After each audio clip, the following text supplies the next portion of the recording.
Some of rock's most legendary songs came dangerously close to being buried forever. Labels rejected them.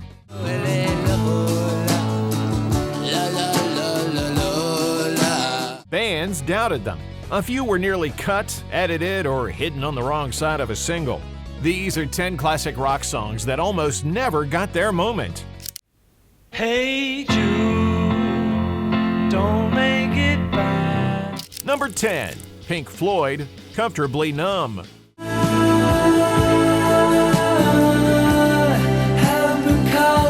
This classic almost fell apart before it could be finished. It started as a demo from David Gilmour's 1978 solo album sessions. Then Roger Waters added lyrics inspired by a brutal night in Philadelphia when a doctor injected him with tranquilizers for stomach cramps before a 1977 show at the Spectrum.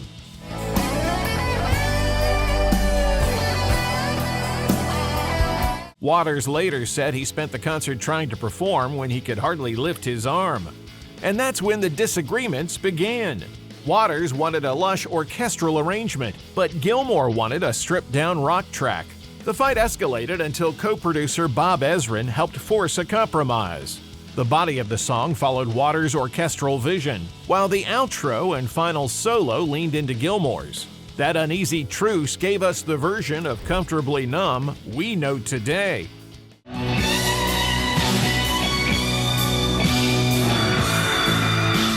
The next song also needed a compromise, but this time it took decades to come to an agreement. Number 9. Fleetwood Mac, Silver Springs. You could be my silver spring. Stevie Nicks considered Silver Springs one of the best songs she'd ever written, but the band disagreed about where it belonged. The problem was vinyl. At nearly 5 minutes long, the song was hard to fit within the limits of the Rumors LP, and with the album already loaded with slow, emotional material, Silver Springs became the track that had to go. So the band replaced it with the shorter up-tempo I Don't Wanna Know, a Stevie Nicks song they had already started recording without her. Did you say she loves you? Silver Springs was made the B-side of Go Your Own Way, and for years, that's where the song stayed. When Mick Fleetwood later refused to let Nicks use it on her 1991 solo compilation, the fight helped push her out of Fleetwood Mac. Then in 1997, during The Dance, they finally performed Silver Springs again. Nicks turned and sang the lyrics directly at Lindsey Buckingham. And the song that had been pushed aside became one of the most unforgettable moments in the band's history.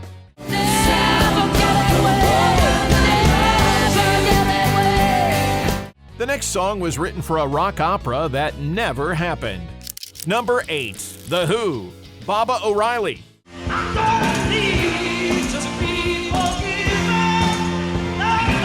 Pete Townsend wrote Baba O'Riley for Lifehouse, a sci-fi rock opera where humanity is trapped indoors, wired into government-controlled experience suits.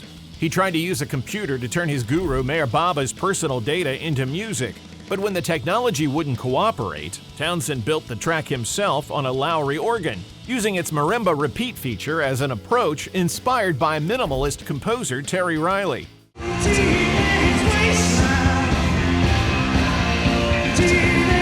That is where the title came from. Baba for Mayor Baba, O'Reilly for Terry Riley. But Lifehouse became too complicated to finish.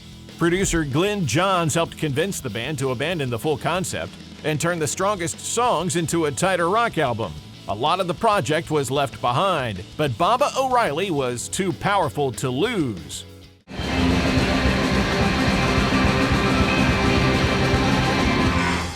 The next classic wasn't almost lost in the studio. It was almost too big to become a hit. Number 7. Lynyrd Skynyrd, Freebird.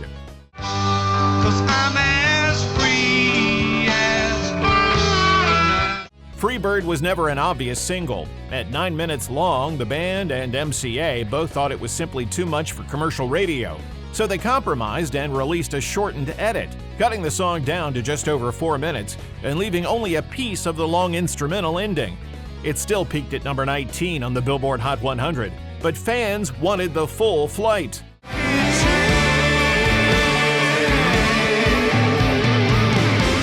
On stage, Freebird kept growing into the monster everyone knows. Slow piano ballad, Gary Rosington's aching slide guitar, then that long 3-guitar charge that became Skynyrd's signature. And even though it was not written for Duane Allman, Ronnie Van Zant often dedicated it to Allman's memory in concert. Then came One More from the Road, where Van Zant asked the crowd, "What song is it you want to hear?" The answer became a rock and roll punchline forever.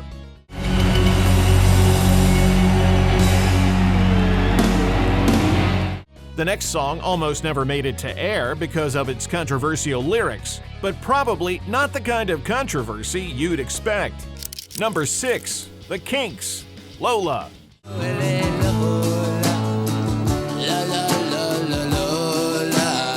The BBC refused to play Lola before it was even released. The censorship had nothing to do with Lola's gender ambiguity. It was about advertising. The original recording contained the brand name Coca-Cola, which violated the BBC's strict anti-commercial policy. I'm not dumb, but I can't understand why she walked like a woman with talk. Ray Davies had to interrupt the band's American tour and make a 6,000-mile round trip to London to overdub a single word, changing Coca-Cola to Cherry Cola. But other radio markets were less forgiving about the rest of the lyrics. Some Australian stations banned it outright. Others faded the track out early before the final lines revealed the implications of Lola's identity. Dave Davies later said that if Lola had failed, the band probably would have drifted apart within another year. Instead, its success helped give them the leverage for the RCA deal and the money to build Conch Studios. Come on, well, I'm not the world's most passionate guy, but when I looked, We're counting down classic rock songs that almost disappeared. So far, buried B-sides, failed rock operas, radio edits, and one Kinks single saved by a 6,000-mile round trip. But the top 5 faced even bigger fights. Artists who doubted them, labels that buried them, and executives who wanted them cut down. Number 5, Bruce Springsteen, Born to Run. oh, will you walk with me on the wild? Girl, I'm just as scared. Bruce Springsteen was his own biggest obstacle. He spent 6 months recording Born to Run at 914 Sound Studios, a beat-up facility where the Steinway wouldn't stay in tune and the sustain pedal noise bled into the mix. To chase Phil Spector's wall of sound, Springsteen layered dozens of tracks onto a 16-track machine, bouncing and rebouncing until the tape picked up hiss and lost clarity. After months of obsessive work, Springsteen had lost the ability to hear the music objectively.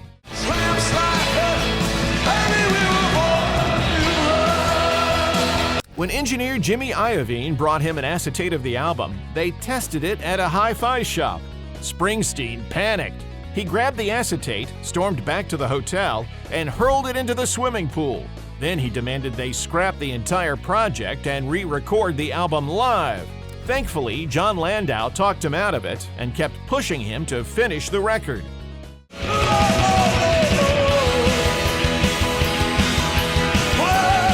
The next song features one of the most iconic guitar riffs of all time, and it almost didn't get released because the man who created it didn't like it. Number 4, The Rolling Stones, I Can't Get No Satisfaction. Can't get no satisfaction. Keith Richards woke up with the riff in his head, grabbed a Philips cassette recorder, captured a rough sketch, and fell back asleep. When he played the tape back, it had the riff, followed by about 40 minutes of snoring.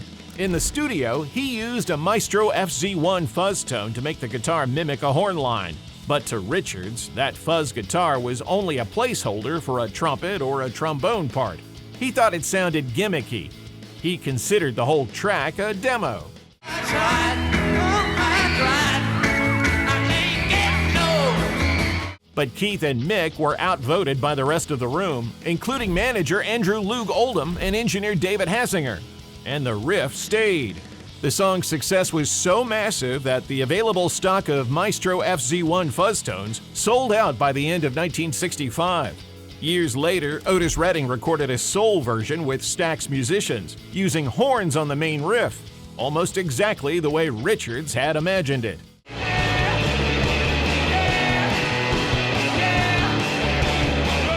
The next song became a classic, even though the label didn't hear a hit. Number 3. Rod Stewart, Maggie May. Oh, Maggie, I couldn't have tried anymore. Rod Stewart's label didn't believe in Maggie May. They said it had no proper chorus. Even Stewart wasn't sure about it, later calling it just a story that didn't really go anywhere. At one point, it nearly didn't make Every Picture Tells a Story at all. It was a last-minute addition treated more like filler than a future number 1. Then Ray Jackson from Lindisfarne added the mandolin part that helped bring the song to life.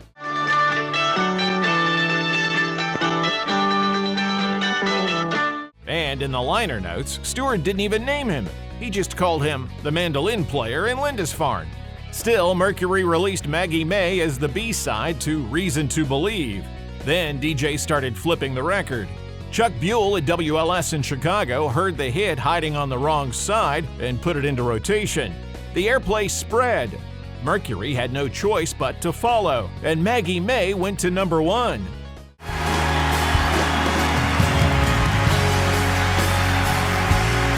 From a B-side the label underestimated to a single they thought radio would never touch. Number 2. The Beatles, Hey Jude. Hey Jude, don't make it bad. Hey Jude needed more room than Abbey Road could give it. The band moved the recording to Trident Studios because Trident had a working 8-track machine, giving them the room to build the massive Na Na Na coda and add a 36-piece orchestra. But producer George Martin had one major problem with Hey Jude. It was over 7 minutes long, and that meant radio stations might never play it. And you can start to make it better. John Lennon had a simple answer. They will if it's us. Richard Harris had just scored with the 7-minute MacArthur Park, proving radio could make room for something huge if the song was undeniable. There was even a faint studio blemish around the 2-minute 58 mark, a muffled profanity left buried in the mix. Radio never noticed. Hey Jude became one of the best-selling singles in Beatles history. And it seems EMI never learned, because our number 1 song faced the same resistance before becoming an all-time classic. Number 1. Queen, Bohemian Rhapsody.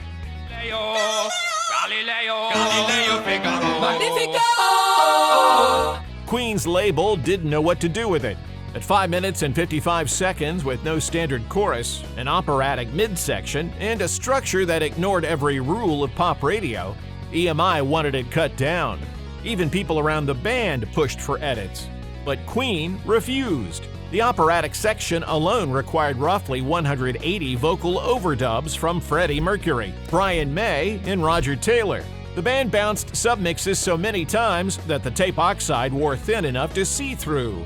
To force the label's hand, Freddie Mercury and producer Roy Thomas Baker gave a reel-to-reel copy to Capitol Radio DJ Kenny Everett, making him promise not to play it. My time has come. Everett said he wouldn't. Then he played it 14 times in 2 days. The demand was overwhelming. EMI had no choice but to release the unedited version.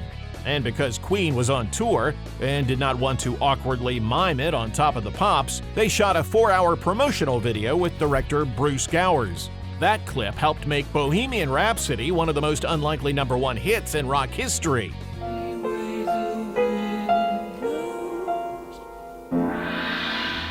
That's our list. Which one surprised you the most? Let us know in the comments. And if you made it this far, you'll probably crush the Backstage Classics trivia book. It's linked below.